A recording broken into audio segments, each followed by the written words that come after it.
this is Annie with Pure Soul Hypnosis, and I just wanted to share a tip for my vape smokers out there using the CBD or THC, and wanted to share a little story. Before I started doing hypnosis to help people stop smoking cigarettes, I was a really big vape smoker, and I didn't think that I had a problem with it. I didn't even plan on quitting.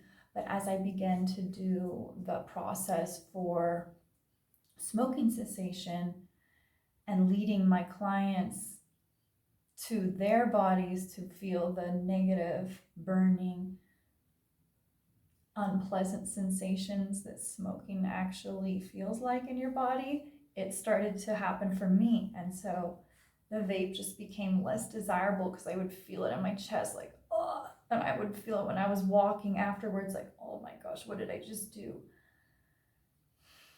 Never happened before. I've been using this thing since they came out, and so the hypnosis definitely worked for that. So what it led me to make instead was an oil, and there's lots of videos online. I'm not going to go into that on this video, but just as like, maybe you do want to quit inhaling it because of the damages it does, but you still want to feel the effects. And instead of taking edibles, which you have to eat all the sugar, or maybe you want to eat more of the cookie because it tastes so good and then you're just totally out of it.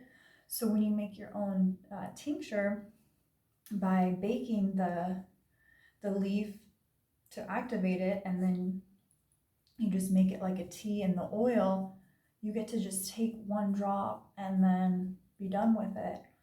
So I just wanted to throw out that recommendation from one ex-vapor to inspire others that there is great alternatives, such as making your own oil that will save you a lot of money and be much more healthy for your body. And if you or someone else does want to go through the smoking cessation program, I do offer that online, and I'm more than happy to provide that service. It's something that has helped so many people and helped myself accidentally. So thank you so much for watching.